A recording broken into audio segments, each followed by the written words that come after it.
Little People, Big Dreams. Terry Fox. Written by Maria Isabel Sanchez Vergara. Little Terry lived the Canadian city of Port Coquitlam with her parents and 3 siblings. He was a determined boy who loved all kinds of sports and would never miss a day of school, not even when he was sick.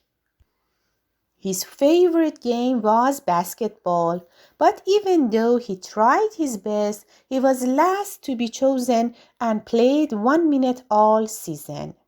Yet Terry kept practicing, and 2 years later, he and his friend Doug were valued players on the basketball team. Being part of a team felt natural to him.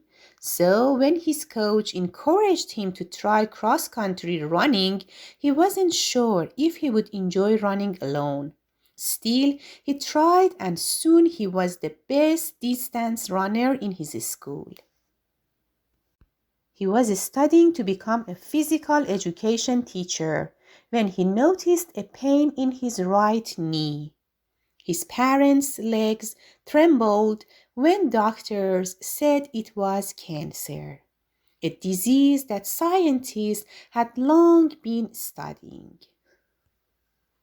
Every part of our bodies is made of millions of healthy tiny cells, but some of the cells in Terry's knee were sick, and they were taking up room that belonged to the healthy ones. There was only one way to stop them.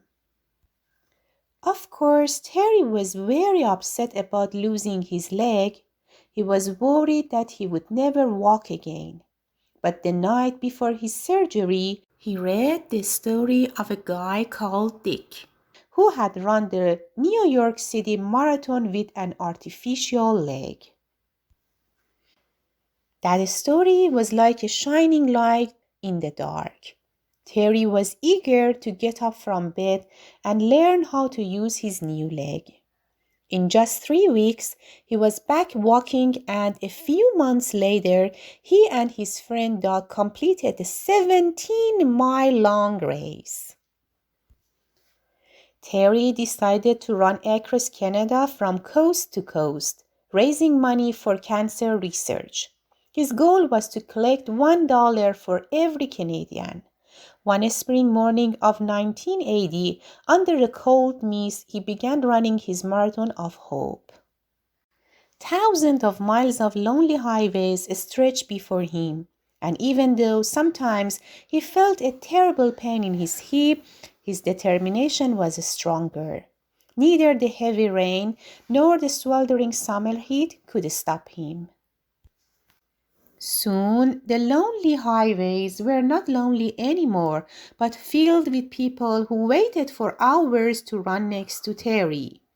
Thousands of people cheered for him across Ontario, and in Toronto, he even met his all-time favorite hockey player. He had covered more than 3,000 miles in 5 months when he got ill again, and doctors said he needed to go back to the hospital. Terry had to stop running, but he never gave up on his dream. His whole country was there to keep it alive. People from all walks of life came together to take his place in the battle against cancer. When the first Terry Fox run was held, sadly Terry was not there anymore, but 300,000 runners joined it and raised millions of dollars for research. Since then, every September, runners from almost 30 countries all around the world put on their racing shoes and run for little Terry, the bold boy who believed that dreams can be made possible if we all try. Terry Fox was born in Winnipeg, Canada, to a loving family. From a young age, Terry loved sports, and he took part in cross-country running and basketball throughout his teens. At only 18 years old, he was diagnosed with osteosarcoma, a type of bone cancer. To try to stop the cancer and save his life, his leg was amputated and Terry was fitted with a prosthetic. Inspired by Dick Traum, the first amputee to complete the New York City Marathon, Terry decided to run a marathon himself. Soon after, he announced to his family that he planned to run the length of Canada to raise money for cancer research. After 18 months of training, Terry was ready to run his Marathon of Hope. He began in St. John's, Newfoundland, and was greeted by just a few people. But talk of his feat began to grow, and the Canadian public got behind him. Running almost 26 miles, 42 kilometers every day, Terry was warmly welcomed by crowds of people who cheered him on, and he raised thousands for charity.